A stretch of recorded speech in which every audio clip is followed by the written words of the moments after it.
আসসালামু আলাইকুম। সত্যের সুর ইউটিউব চ্যানেলে আপনাদের সবাইকে স্বাগত জানাচ্ছি।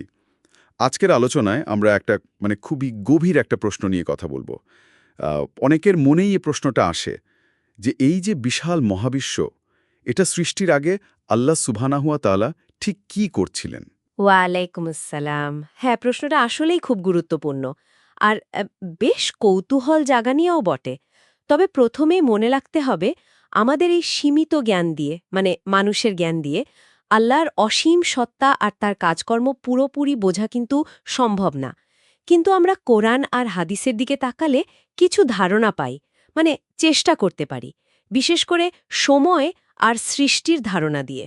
ঠিক, এই সময়ের ব্যাপারটা আসলেই ভাবনার। আমরা তো সময়কে দেখি একটা সরল রেখার মতো, অতীত, বর্তমান, ভবিষ্যৎ। কিন্তু সৃষ্টির আগে তখনও কি সময় এমনই ছিল? আল্লাহর কাছে সময়টা ঠিক কেমন? দেখুন, কোরআন ও হাদিস থেকে আমরা যা জানতে পারি, তাতে সময় নিজেই হচ্ছে আল্লাহর একটা সৃষ্টি। আল্লাহ কিন্তু সময়ের ঊর্ধ্বে। তিনি তো সময়ের বাঁধনে বাধা নন। তিনি আল আউয়াল, মানে প্রথম, যার আগে কিচ্ছু ছিল না। আবার তিনি আল আখির, শেষ, যার পরেও কিছু থাকবে না। যখন কোনো স্থান ছিল না, কাল ছিল না, মানে কিছুই ছিল না, তখনও তিনি ছিলেন। তাই সৃষ্টির পূর্বে কথাটা আসলে আমাদের সময় দিয়ে আমরা বলছি, আল্লাহর জন্য এটা প্রযোজ্য না। তার তো কোনো শুরু নেই, শেষও নেই, অনাদি অনন্ত। হুম এই বিষয়টা আরও পরিষ্কার হয় যখন আমরা এই মহাবিশ্বের বিশালতার কথা ভাবি। যেমন ধরুন আলোর গতি প্রতি সেকেন্ডে প্রায় ৩ লক্ষ কিলোমিটার।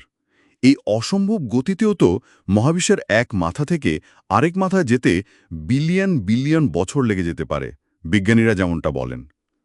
তো এত বিশাল সৃষ্টির আগেও আল্লাহ ছিলেন, এটা চিন্তা করলে সত্যি মাথা ঘুরে যায়। আমাদের ধারণার সীমাটা বোঝা যায়। অবশ্যই।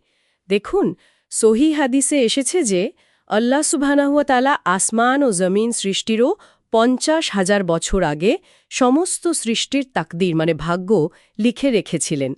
এরও আগে তিনি তার আরশ সৃষ্টি করেছেন, পানি সৃষ্টি করেছেন।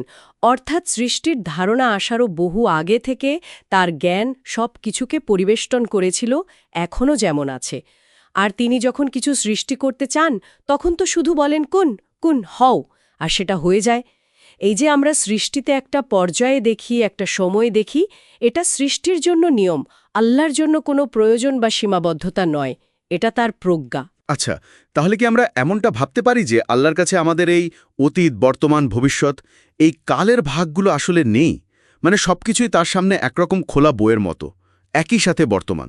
হ্যাঁ, ধারণাটা অনেকটা ওরকমই করা যেতে পারে, যদিও তার জ্ঞান বা ক্ষমতা যে ঠিক কেমন, সেটা আমাদের কল্পনারও অতীত। আমরা আমাদের সীমিত বুদ্ধি দিয়ে যতটুকু বুঝতে পারি আর কি।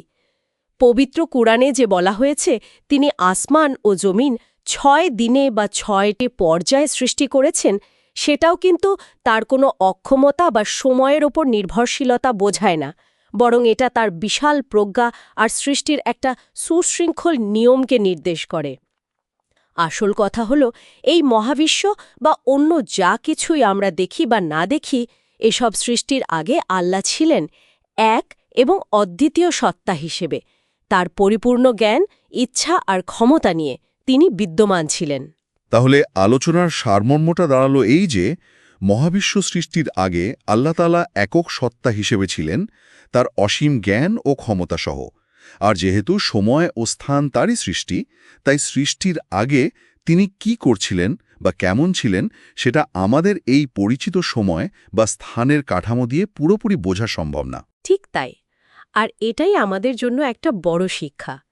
দেখুন, আল্লাহর সৃষ্টি নিয়ে, তার নিদর্শন নিয়ে চিন্তা করা, গবেষণা করা, এগুলো আমাদের ঈমানকে আরও মজবুত করে, তার মহত্ব বুঝতে সাহায্য করে। কিন্তু আল্লাহর সত্তা ঠিক কেমন বা সৃষ্টির আগে তার অবস্থাটা ঠিক কী রকম ছিল, এই ধরনের বিষয়ে এতটা গভীরে যাওয়া ঠিক না, যা আমাদের জ্ঞানের সীমা ছাড়িয়ে যায়। আর যে বিষয়ে কোরআন বা হাদিসে স্পষ্ট করে কিছু বলা হয়নি, তা নিয়ে বেশি ঘাটাঘাটি করাও উচিত নয়। তার বিশালতার সামনে নিজের জ্ঞানের সীমাবদ্ধতা মেনে নেওয়াটাই কিন্তু আসল জ্ঞানীর পরিচয়। অসাধারণ একটা আলোচনা হলো। যারা এতক্ষণ আমাদের সাথে ছিলেন সত্যের সুর ইউটিউব চ্যানেলে, সবাইকে অনেক ধন্যবাদ। আল্লাহর মহত্ব আর তার সৃষ্টি নিয়ে এই রকম গভীর আলোচনা আরও শুনতে চাইলে আমাদের চ্যানেলটা অবশ্যই সাবস্ক্রাইব করে রাখবেন। আচ্ছা, আজ শেষ করার আগে একটা ছোট্ট প্রশ্ন রেখে যাই সবার ভাবনার জন্য। আল্লাহ যদি সময়ের ঊর্ধ্বে হন, তাহলে আমাদের এই সময় নির্ভর জীবনের প্রার্থনা বা দোয়াগুলো তার কাছে ঠিক কিভাবে পৌঁছায় আর কিভাবে তিনি সেগুলোর জবাব দেন? এই চিন্তাটা হয়তো আমাদের বিশ্বাসের আরও গভীরে নিয়ে যেতে পারে। আসসালামু আলাইকুম।